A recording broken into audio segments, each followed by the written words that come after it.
Nous avons souhaité présenter ce panneau qui est un des plus beaux éléments de ce vitrail qui vient du charnier de l'église Saint-Étienne-du-Mont située à Paris, pas très loin du Panthéon. Et ce charnier, donc comme son nom l'indique, correspond au chevet de l'église à l'emplacement d'un ancien cimetière qui a pour particularité d'abriter une dizaine de vitraux du XVIIe siècle qui sont vraiment des témoignages exceptionnels et uniques de cet art de la vitrerie émaillée, du vitrail peint, qui était très florissant à Paris au XVIIe siècle, mais dont on a conservé peu de témoignages. Nous ne sommes pas sur un vitrail médiéval, je dirais, avec des verres qui sont teintés dans la masse, mais sur ce que l'on appelle des émaux de la vitrerie émaillée, c'est-à-dire l'usage de pièces de verre incolore très fines sur lesquelles on applique des poudres colorées qu'on va cuire en plusieurs fois, puisqu'en fonction des oxydes métalliques présents dans les poudres, il faut les faire cuire à des températures de cuisson différentes.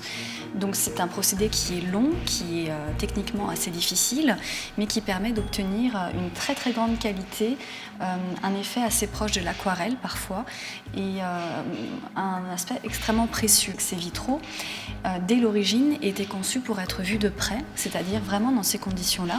Donc la technique était vraiment en adéquation avec l'usage et l'appréciation esthétique de ces verrières.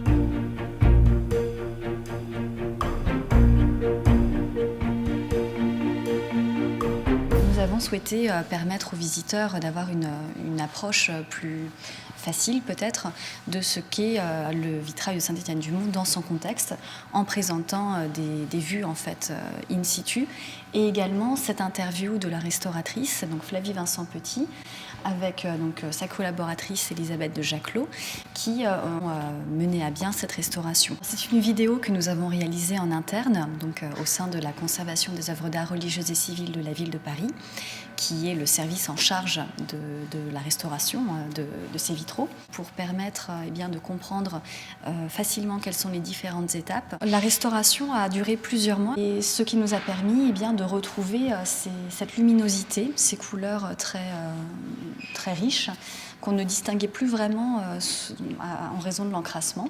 Par exemple, ici, on a fait des comblements qui ont été ensuite retouchés pour que visuellement, on ne voit pas la séparation entre les pièces.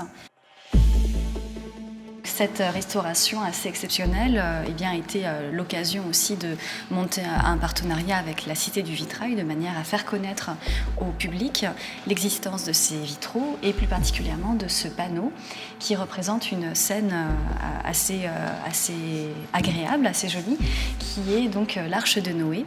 Un épisode de l'Ancien Testament où on voit effectivement Noé, le patriarche, à bord de l'arche avec les différents animaux comme le lion ou le chameau, la vache, des animaux imaginaires comme la licorne. Et on aperçoit également l'épisode qui vient juste après le déluge, qui est le moment où Noé descend de l'arche. Et c'est la scène en fait qui se trouve dans le panneau juste à côté, mais dont on a ici qu'un des personnages représentés, avec la colombe bien sûr qui annonce la présence de la terre, la possibilité pour Noé de débarquer et de créer une nouvelle vie sur terre.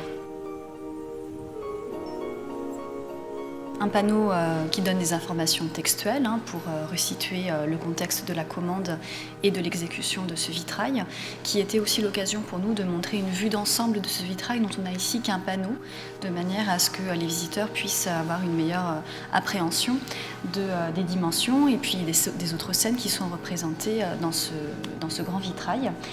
Nous avons souhaité également montrer une vue d'ensemble du charnier pour montrer qu'il y a une dizaine de baies qui sont concernées, même si on n'a qu'un panneau présenté à la Cité. C'est un vitrail qui a été commandé au tout début du XVIIe siècle, au moment où le charnier, l'ancien cimetière, est transformé en cloître. Et nous savons que les paroissiens de l'époque ont financé chacun, à la hauteur de leurs moyens, une verrière pour justement fermer ce cloître de vitraux.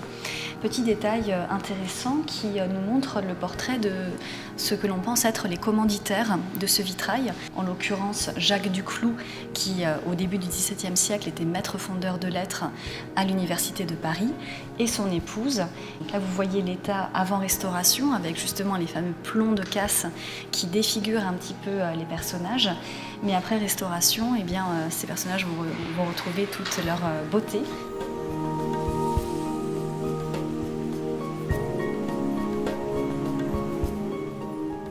fait, on a confié la restauration à la manufacture Vincent Petit, dont l'atelier est établi à Troyes. Et c'est la raison pour laquelle les vitraux ont été transportés jusqu'ici pour être restaurés. C'est vraiment dans le cadre d'une exposition temporaire. Le vitrail est arrivé fin janvier, il devrait repartir mi-avril. Donc c'est vraiment assez court dans le temps. Et après cela, les vitraux seront de nouveau visibles dans l'église, donc à partir du mois de juin 2018.